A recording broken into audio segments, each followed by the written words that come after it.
Well, this is going to be another one of my Dancing with Unicorns broadcasts. As you all remember, I coined the idea of dancing with unicorns for people who insist on demanding that people believe things that are patently false, or think that people's faith has to be based on things that are clearly untrue. But God is truth, and therefore all truth is sacred. And even if that truth disagrees with our models of reality and our ideologies, truth is sacred, because God is truth. And so I want to discuss a few things today. And the first thing I'm going to talk about, many of you know I've been involved in women's issues since about 1963. And some of the things that motivated me into those issues was my trek across the Middle East and India, and the time I spent in East Asia as a young man. And the things that I saw women enduring, and realizing that even in our North American society, remember, women only became legal persons in the 1930s. Before that, they were not even legal persons in the English-speaking world.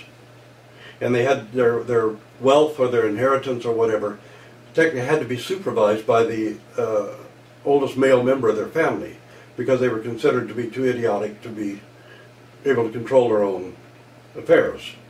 Never mind the fact that the ruler of the whole British Empire, the Empress of India, the constitutional head of state for dozens of states, was a woman, Queen Victoria.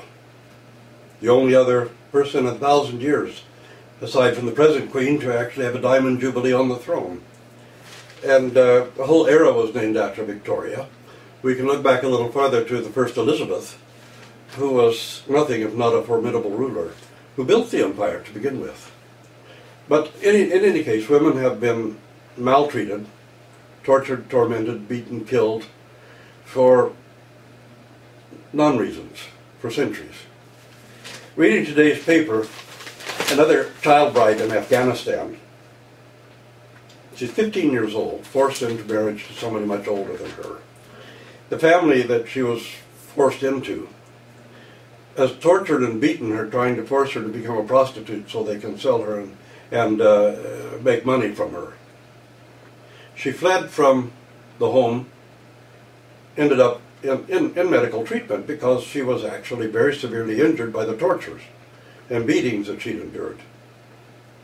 As soon as she's well, the law requires that she return to the same family that's been torturing and beating her and trying to force her into prostitution. But probably they'll end up slitting her throat or killing her, because they'll say it's an honor killing. They're exempt from punishment by the law in an Islamic country for an honor killing. You remember a short while ago, a young girl in Afghanistan was raped by a near relative, and whereupon she was imprisoned for adultery because she'd been raped. And now the only way she can get out of prison is to marry her rapist. But the Old Testament wasn't much better in its treatment of women. The woman who was raped inside the city limits was stoned to death. The woman who was raped at all was charged with adultery. And consequently, one feels a necessity to get involved in women's issues. The forced circumcision of women. The fact that women can be killed, have their noses or ears cut off by their husbands in Islamic countries. I don't know if you can see this in the Vancouver Sun today, or the Globe and Mail actually. If you can, this is the true face of Islam. The true face of Islam is women beaten, bullied, tortured, having part of their limbs cut off, 14-year-old girls being forced to marry a 70-year-old man who rapes them. That's the true face of Islam. But really, the Old Testament wasn't a great deal better. Now, I want to go from that to another issue. Someone informed me today that someone had been attacking me online for my broadcast about transgendered people. And this is where the Dancing with Unicorns comes in. Not long ago, somebody wrote me complaining about the broadcast and his view of it. And I had to reply to him that I thought he was one of the few people I'd met in recent months who is genuinely infected with the virus of evil. Transgender is a valid clinical situation in which a person is born with a brain that is precisely the opposite gender of their body. Now, the brain is where our intellect, our knowledge, our understanding, our self-knowledge, our self-identity, our mind, our worship, our prayers, all of this takes place in the brain. You are what your brain is. Your body might be something extra. The body can be a totally different gender than you yourself actually are. And people who are dancing with unicorns, and I dare say often very willfully ignorant, will insist that your genitalia dictate your gender. It's absolutely not the truth. We have XY chromosome fetuses, who are clearly male, who are born with completely female bodies and absolutely nothing masculine about them whatsoever. And we have everything in between. And it's not even difficult to know why this occurs. Complete androgen insensitivity syndrome will produce an XY chromosome baby who has a totally female body and a female mind. Because everybody begins life as a female. Everyone. And female is the default gender. Nature prefers females. It's the default gender. It's why females have XX chromosomes which can be self-healing or self-correcting. Men do not. We have XY chromosomes which cannot heal or correct each other. Because females are more valuable to nature, and it's the default gender. When an XY chromosome fetus is going to become male, which it's supposed to because of the XY chromosome, it's a very complex situation. There are two, we'll call them tubules, two little glands in the fetus. One has the female genitalia, the other the male. They're sort of pre-genitalia. Now, if the fetus is going to be female, the female tubule, called the mullerium, simply blossoms. Nothing else to it, simply blossoms. Like a flower opening up and blooming. If it's going to be a male, XY, the Wolffian tubule has to first of all generate an enzyme that goes and shuts down the female. Then it has to generate another enzyme that starts the production of androgen. In a case of severe androgen insensitivity, complete androgen insensitivity, or just androgen insensitivity syndrome, something is going to go not quite right. There's several other, like premature stop codons and all kinds of things that work into this. But the brain has to be defeminized before it can be masculinized. Let's see. And all this takes place in the diencephalon region of the brain, in the thalamus-hypothalamus region, where the sexual brain is created. Now, in cases like that, you probably get somebody who's born homosexual, or who has a brain that's completely female, and a body that's male. This is something that happens in the womb. It's a valid clinical situation. The person is born has absolutely no possible way of identifying with their genitalia because they're foreign, alien to them. And the Canada Health Care Act, of course, covers sexual harmonization surgery to bring the body into accord with the actual gender of the person, the gender of the brain.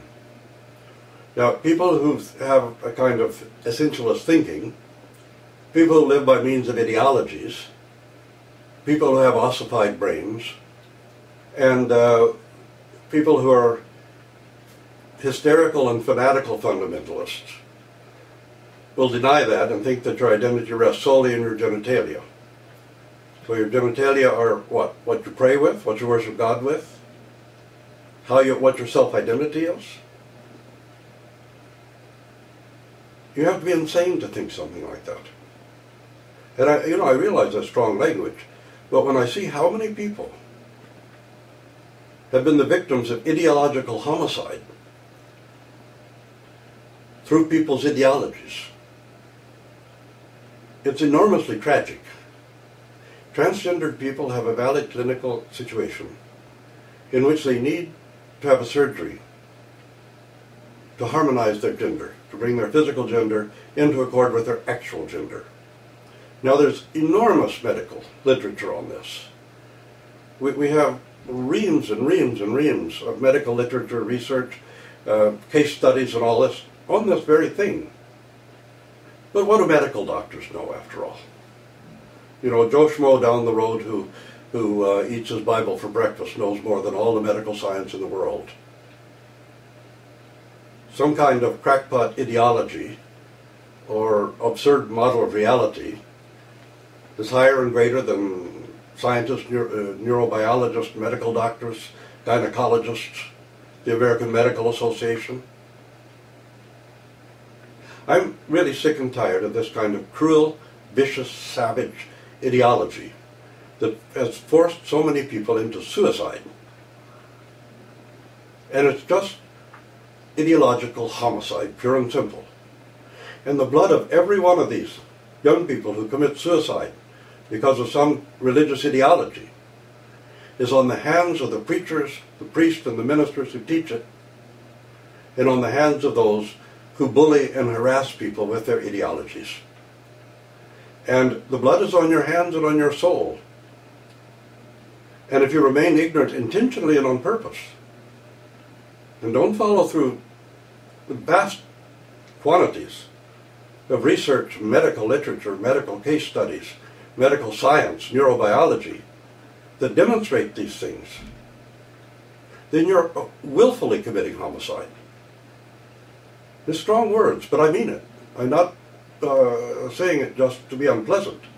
Ideological homicide is homicide nevertheless. And it's time that people stop being willfully ignorant, pretending that they have something to do with our Lord Jesus Christ, while bullying, humiliating, degrading, dehumanizing other human beings, and pushing and forcing them into suicides, or into incomplete, empty lives, because of your own egotistical, self-centered, self-worshipping ideologies.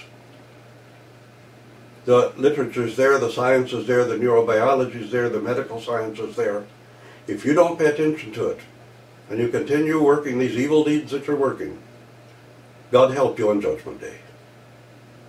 And go ahead and dance with your unicorns. Remember, they didn't make it onto the ark.